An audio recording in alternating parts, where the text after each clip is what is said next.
Bismillahirrahmanirrahim. Assalamualaikum warahmatullahi wabarakatuh. Apa kabar anak-anak? Semoga kalian ada dalam keadaan sehat walafiat ya, dan tetap ada dalam keadaan semangat. Oke, berjumpa kembali dengan Bu Neri dalam muatan PKN.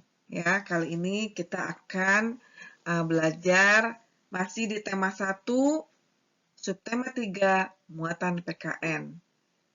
Dengan materi pengamalan nilai-nilai Pancasila dalam kehidupan sehari-hari. Mari kita mulai dengan membaca basmalah. Bismillahirrahmanirrahim.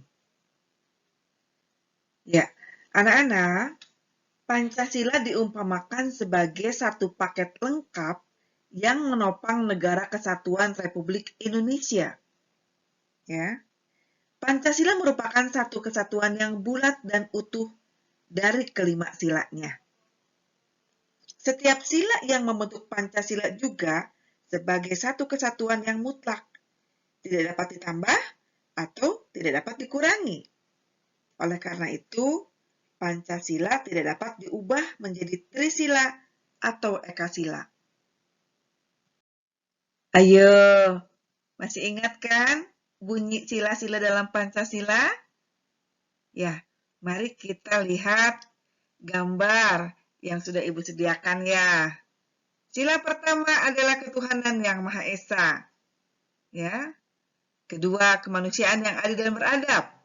Sila ketiga, persatuan Indonesia.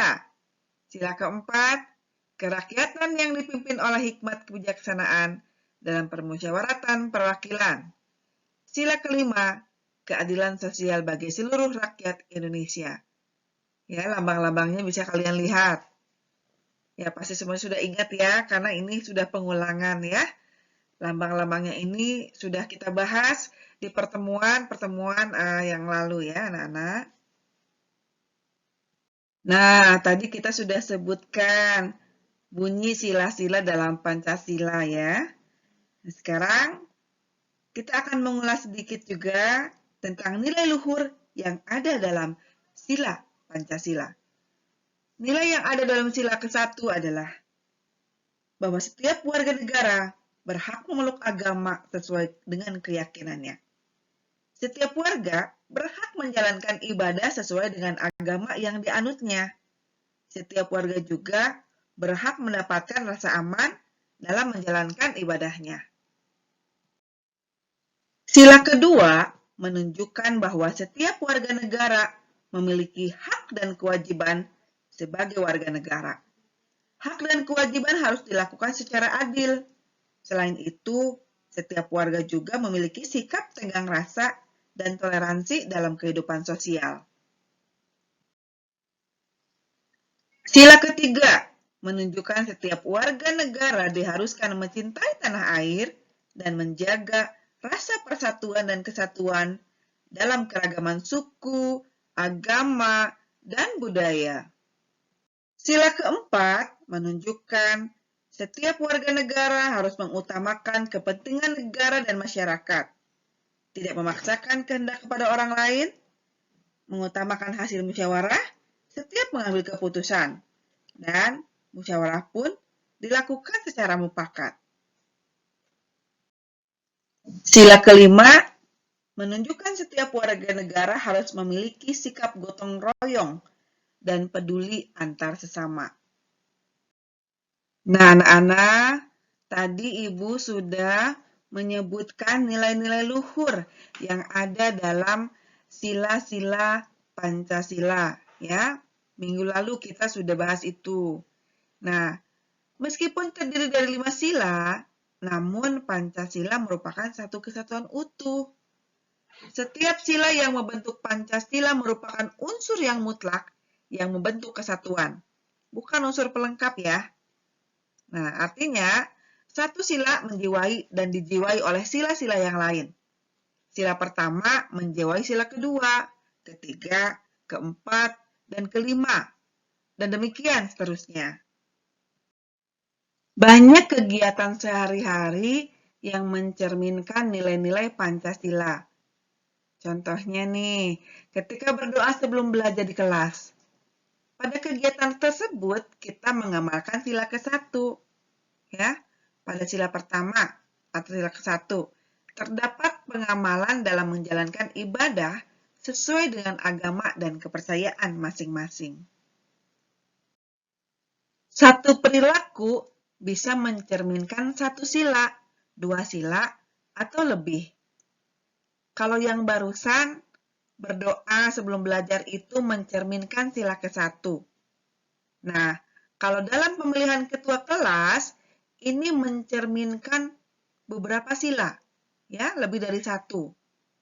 Pemilihan ketua kelas mencerminkan sila kelima, sila ketiga, sila keempat, dan sila kedua.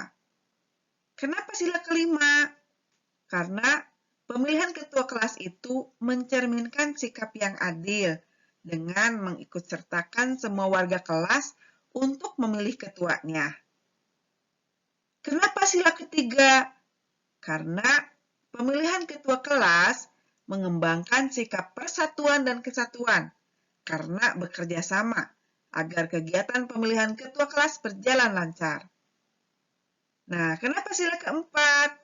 Karena pemilihan ketua kelas itu mencerminkan atau menghargai hasil musyawarah dan menerima siapapun yang menjadi ketua kelasnya. Nah, kenapa sila kedua? Karena pemilihan ketua kelas ini memperlakukan teman lain sesuai harkat dan martabatnya, yaitu menghormati calon ketua kelas yang lain. Ya, jadi satu perilaku itu bisa mencerminkan satu sila, dua sila, atau lebih. Nah, bagaimana anak-anak? Sudah jelaskah pemaparan dari Ibu?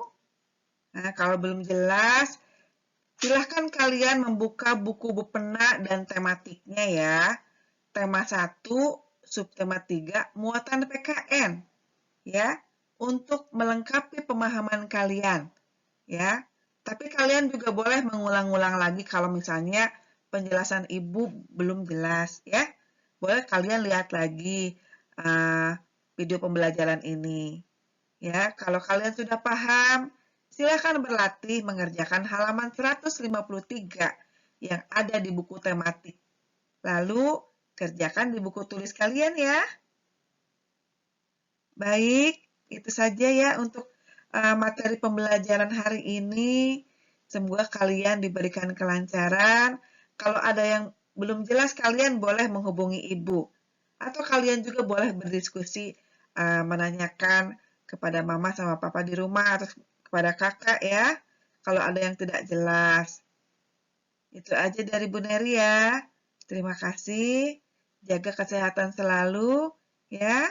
Terima kasih. Assalamualaikum warahmatullahi wabarakatuh.